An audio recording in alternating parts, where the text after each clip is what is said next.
Charlie's Tale, written by Gregory Husby and read by Gregory Husby. Illustrations by Jillian Husby. Charlie! Kitty, kitty, kitty! His head lifted from the quilt and his ears popped straight up. Before the fog of sleep had lifted, all four of Charlie's paws hit the ground running. As he rounded the hall corner and entered the kitchen, he could see Jenny squatting down, ever so carefully pouring milk into the saucer on the floor.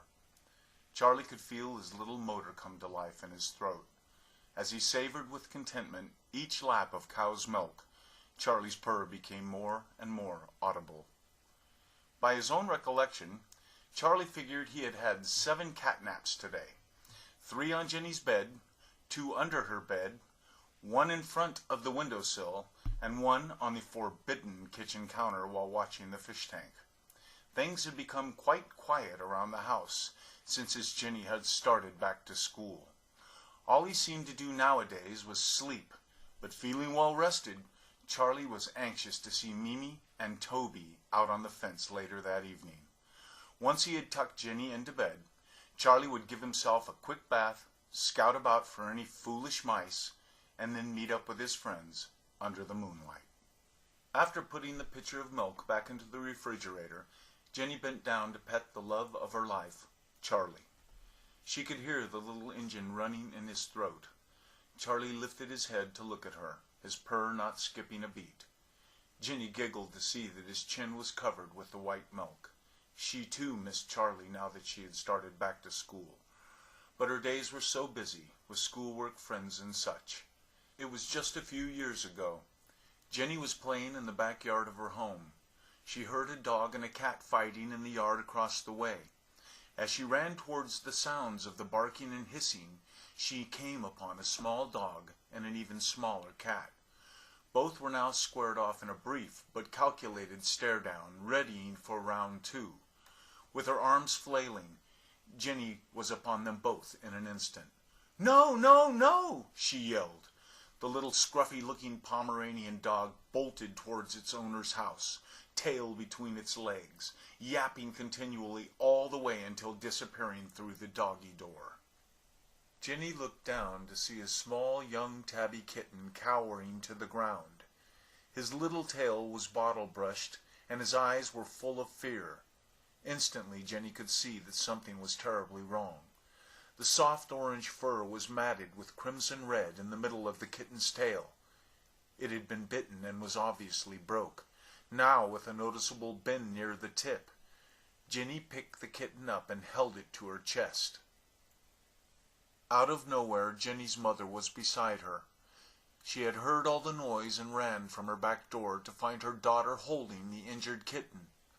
At that same moment, from the back door into which the canine culprit had retreated, out came the Pomeranian's burly owner. He explained that recently there had been 2 young stray kittens hanging around his yard, eating scraps out of his pooch's bowl at night. He didn't know where they had come from, but was determined to catch them and take them to the pound. It was more than apparent to both Jenny and her mother that this man didn't like cats at all. When the dog owner reached forward to retrieve the stray, Jenny pulled back and turned away, clutching the kitten to her chest. Jenny pled and pled with her mother, tears streaming down her face, to keep the injured kitten. She promised to take care of it and love it forever. Nothing had ever been so important to Jenny in all of her life as was now the welfare of this poor little injured cat. Recognizing the consequences of refusal, her mother wholeheartedly agreed, and a kitten was saved that day. Jenny named her new cat Charlie. After a few weeks of Jenny's nursing him back to health had passed, Charlie's tail healed and the fur began to return. Unfortunately, the bone had been damaged beyond repair, and it left it permanently bent sideways. Crooked tail or not, Jenny loved him more and more each day. Every night since, without exception, before going to bed, she has made sure her Charlie has had a saucer of milk. Teeth brushed, socks off, pajamas on and in bed, Jenny knows that any second her Charlie will jump up, curl around in her arm, and lay his head on her chest. Every night is the same, and as her eyes close and she drifts into slumber, Jenny's hand softly brushes back the long whiskers on the cheek of her Charlie. He could hear her heartbeat and feel her chest expand and contract. The touch of Jenny's fingers was Charlie's security blanket. So much time had passed since she had saved his life in the Pomeranian's yard that day. He had forgotten more than he still remembered. Charlie could not recall how he had ended up in that yard, or where he had come from. To Charlie, Jenny was his mother. The bond between them was stronger than any force in the universe. Now, as Jenny's breathing slowed and silence blanketed the house, Charlie began to think of his friends, Mimi and Toby. Toby was his best friend, a jet-black cat with a curiosity streak a mile long. Toby was forever getting into mischief. One night long ago, while Charlie was sitting on the fence alone in the moonlight, up jumped Toby. Charlie could tell that this cat had been around the block a few times. His ears were scarred from fighting, and he was thin as a rail. Toby, most of all, wouldn't let anyone pet him. Whoever Toby's family is, Charlie thought, they sure don't feed him enough. But Charlie never questioned Toby about his owner or where he lived. Charlie figured Toby would tell him if he wanted him to know. The one thing Charlie liked about Toby was that he never made fun of his tail. To a cat, its tail is a sign of distinction. In Charlie's case, having a crooked tail, in his mind, made him less attractive. Charlie was always kind of embarrassed about his tail, but not around Toby. From that first night on, they were pals, and as nocturnal friends, were inseparable. Each evening after Jenny had fallen asleep, Charlie would head out the cat door, across the grass, and jump up to the fence. And every night, Toby would be waiting there for him. They would climb the trees and look at the stars, or chase butterflies across the meadow. Sometimes they would both walk back and forth on the fence around the Pomeranian's house. They would laugh as the little furry yapper would go bananas, jumping up and down trying to get them both.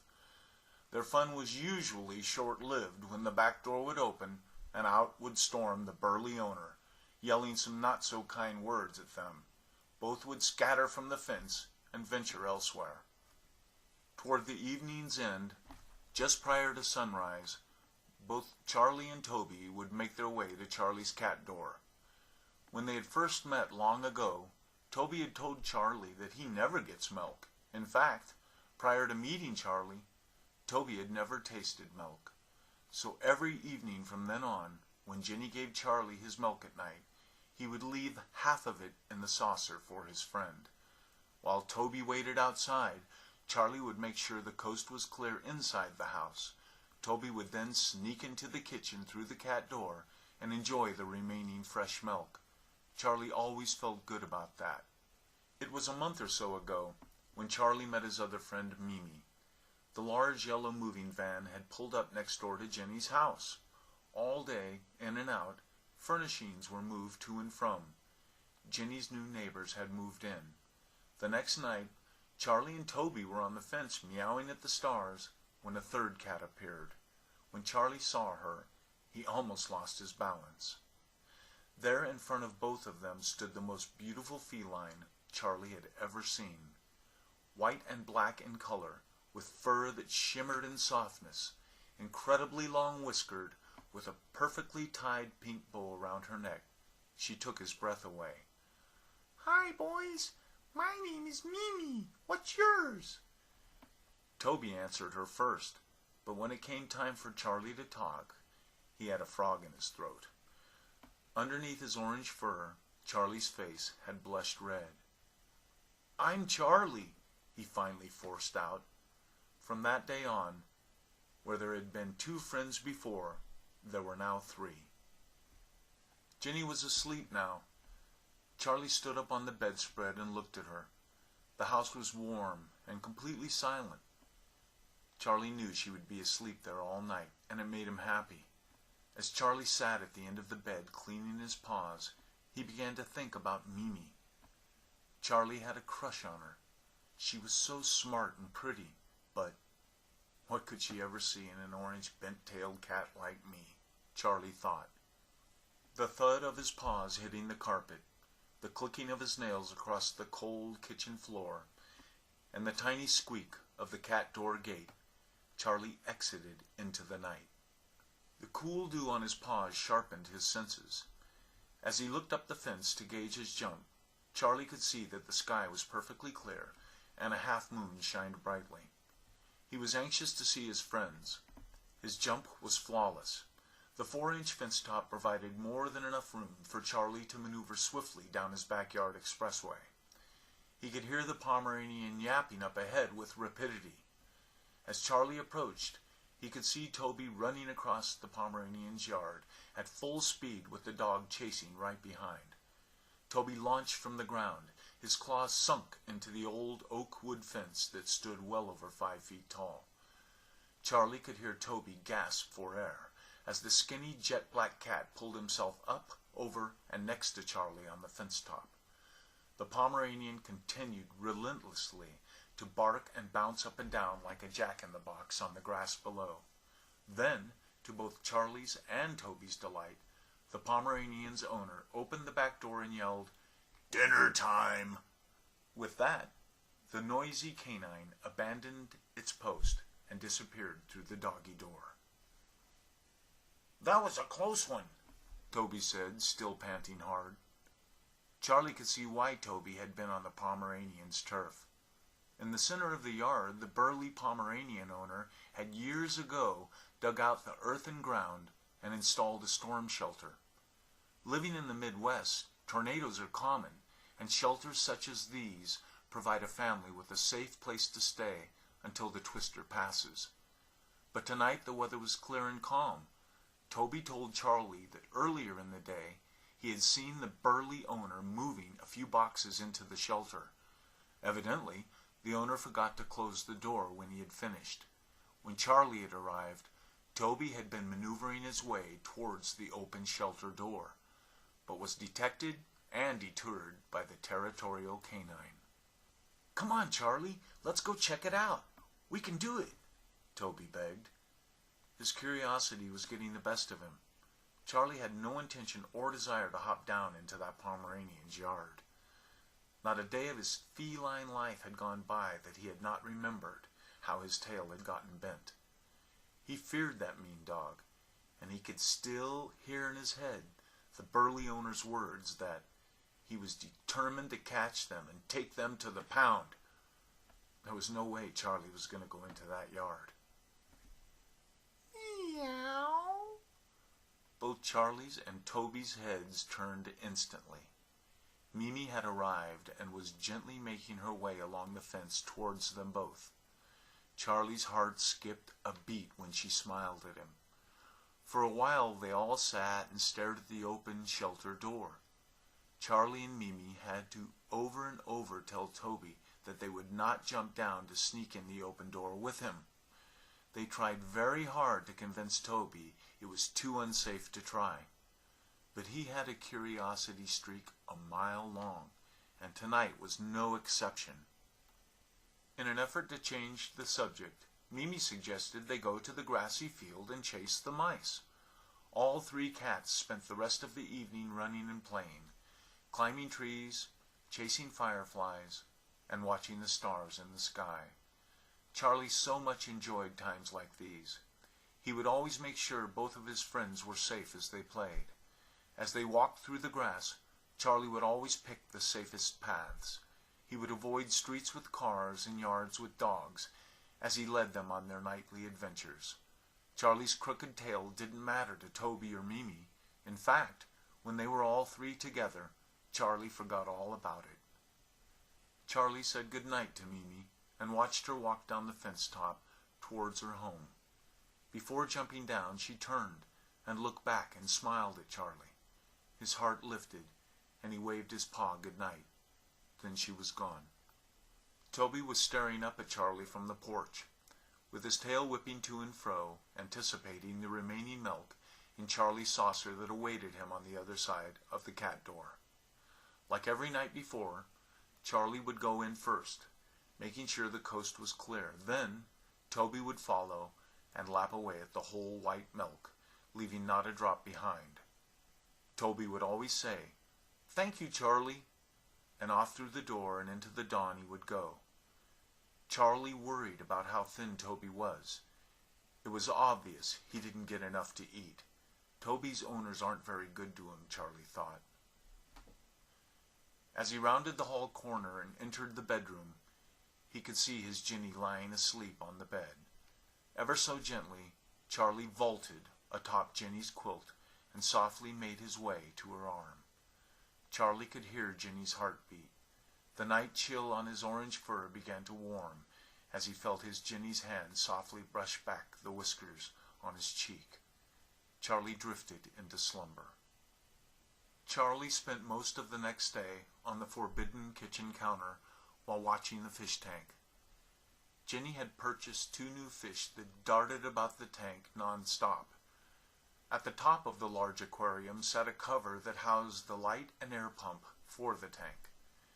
Charlie discovered a small opening in the cover that allowed him to reach his paw through and splash at the water.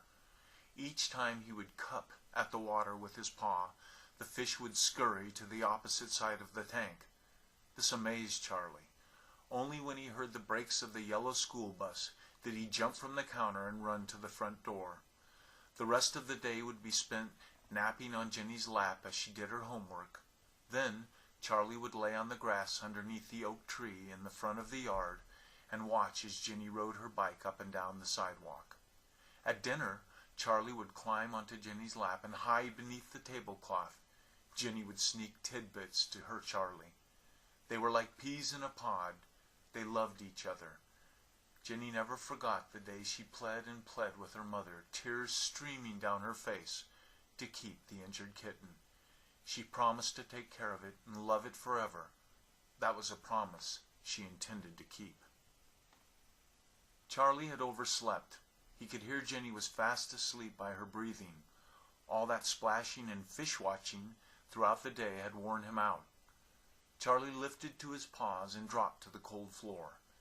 As he rounded the hall corner and entered the kitchen, he could see his half-full saucer of milk. Charlie could tell that the weather was changing and getting colder as he stepped through the cat door and into the night. He boosted his thick cat frame to the fence top with a running leap. Charlie had pep in his step, knowing he was running late to see his friends. His nose moistened at the biting, brisk wind. As he rounded the last corner, Charlie noticed that there was only one silhouette atop the fence at the Pomeranian's yard. It was Mimi. Charlie had never been late before. He had always taken pride in being there before Mimi had arrived. Charlie didn't like Mimi out at night alone. Toby and he had agreed that one of them should always be around to protect her at night. Here she was alone on a cold night. Charlie was embarrassed. "Where is Toby?" Charlie asked. Mimi said that she did not know. She had not seen him all evening. This concerned Charlie deeply. Never before, in his memory, had they not met on the Pomeranian's fence at night. Even though Charlie may not remember exactly when he met Toby, he knows Toby has always been there. Just then, Toby noticed that the Pomeranian was scratching feverishly at the ground next to the closed shelter door. The rhythm of the panting and the clawing paws had caught his attention. Odd, Charlie thought, that the Pomeranian paid Mimi and he no interest. Normally the dog would be popping to and fro beneath them, fruitlessly yapping away. Instead, the dog is focusing diligently on the... Charlie's eyes widened. He lowered his head and stared at the Pomeranian. Only one other time in his life did Charlie remember feeling like this, and that was the day his tail was broken, bitten badly by that dog. As Charlie gained control over his fear, the intense realization of what was occurring began to sink in. When Charlie told Mimi what he had thought had happened, Mimi began to cry. Charlie told Mimi that last night, after having milk at Charlie's, Toby probably went back to the open shelter door and went in. Maybe Toby fell asleep, or maybe the burly owner closed the door, not knowing Toby was in there. Either way, Charlie was scared. Without food or water, Toby wouldn't last long in there. Charlie had to know if it was true. He filled his lungs full and let out the loudest meow he had ever mustered.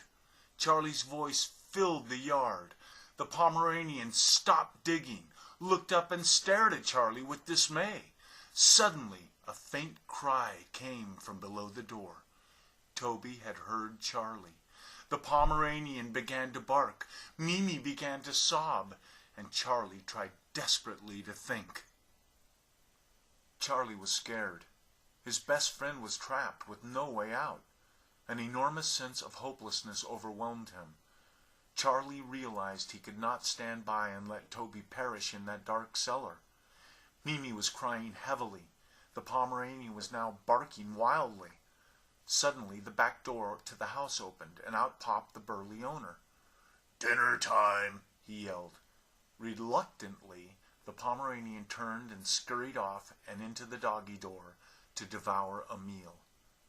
Charlie knew it wouldn't be long before the dog would return, so if he was going to act, now would have to be the time. "No, Charlie, you can't go down there. That dog will bite you. Please don't go," Mimi begged. The fur beneath her eyes was matted with tears. She knew that Pomeranian had been the one that had bitten Charlie's tail and left it crooked. She had grown very fond of Charlie and was now scared for him.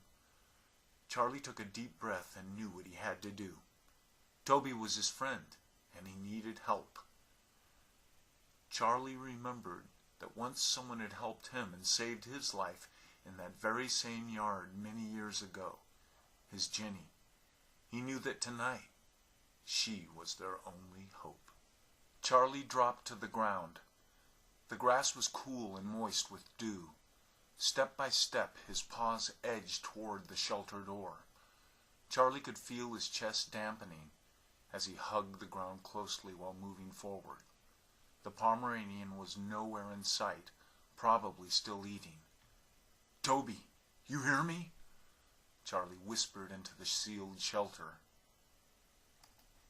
"Charlie, help me, please," Toby pleaded in a muffled voice. Charlie looked back at Mimi on the fence. Her eyes looked sad and scared. Charlie had never seen her like this before. Then Charlie looked back at the Pomeranian's doggy door. This was it. Charlie knew that in a moment he would be facing down his longtime enemy. But Charlie was no longer a small kitten. He was now a full-grown cat. He had carried that crooked tail around for many years, and he knew that now was the time to come to terms with it. Charlie began meowing, and meowing loud. Perched directly over the shelter door, he began screaming as he had never done in his life. The air filled with the siren bellow of a feline in distress. Over and over Charlie wailed, his eyes fixated on the Pomeranian's doggy door. Mimi watched from the fence. Her pretty jaw dropped open in awe. From the neighborhood houses surrounding the yard, lights in bedrooms began to turn on. Windows began to open, with curious heads popping out to see what the ruckus was about. Then the doggy door opened. Charlie stood up, turned sideways, and every hair on his body stood at attention. His orange visible size doubled in stature. Charlie's deep baritone growl and subsequent hiss halted the now charging and barking Pomeranian in his tracks. Less than 3 feet between them now, Charlie stood face to face with his lifelong enemy. Charlie wasn't giving an inch and stood his ground. It had become very apparent to the Pomeranian that Charlie had grown up. This was no little kitten he could bite and nip at. Charlie was now a formidable tomcat. Suddenly, in the background, Charlie could hear Jenny's voice calling out his name. She was coming closer. Charlie's heart was in his throat with happiness. Then the burly man came running out of the back door of his home. There in the yard, in the middle of the night, all of them stood. Neighbors watching from windows, Mimi watching from the fence. Jenny reached down and picked up her now fluffy Charlie. The burly owner picked up his dog and told him to hush. Out of the night came a muffled cry. Beneath the closed door, Toby sat cold and hungry. The darkness had scared him, and he cried. The burly man reached down, opened the latch, and pulled open the door. On the first step sat a wide-eyed Toby. "I must have locked you in there by accident," said the befuddled man. Then, much to Jenny's amazement, he reached down and picked up Toby. He held Toby close and began to pet his head. The burly man looked at Jenny and said, "Young lady, I have felt bad ever since my dog bit that cat. I see him on the fence and see his bent tail all the time. My heart has softened over the years. I am sorry. Can you please forgive me? I promise I will be kind to cats from now on." Jenny smiled. All the neighbors began clapping from their windows. Jenny sat Charlie to the ground and hugged the burly man. Mimi jumped to the ground, moved next to Charlie, and kissed his ear. Charlie blushed underneath his orange fur. The Pomeranian sat confused on the ground, looking up at his owner, cuddling and petting that black cat. Toby began to purr. He was happy to be free. They were all back again, where it had all began. Long ago, 2 baby kittens had been set astray. Lost, they had hidden in the backyard of the burly owner.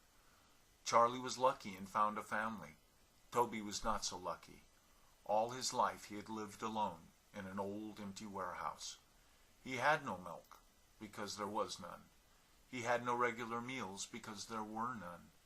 He had no one's arm to cuddle in and stay warm in at night. Mimi and Charlie were his only friends. He had never told them he was alone, nor that he had no family. He was embarrassed. Charlie was his best friend in his little world. He had always been there. Toby knew this in his heart, because Charlie shared his milk. Now Charlie had saved his life. That night, the burly owner fed Toby a full can of tuna and let him sleep at the end of his bed. The Pomeranian just shook his head and put his Barker to sleep from then on. It was time to all get along. Toby had overslept, being so tired from his ordeal. His paws hit the floor running. He trotted by the Pomeranian's bed, only to get a glance as he passed the pooch. As he exited the doggy, now doggy/cat door, he could see 2 silhouettes on the fence in the darkness. Charlie and Mimi watched as Toby made his way across the yard. With effortless grace, Toby was up and next to them. "Thank you, Charlie. You've always been a good friend to me." With that, Toby moved forward and rubbed the soft fur on his cheek to Charlie's neck, as cats do. "Yes, that Charlie is sure something else," Mimi said, with softness in her voice. "He is my hero." Underneath his orange fur, Charlie's face blushed red, his tail gently whipping to and fro.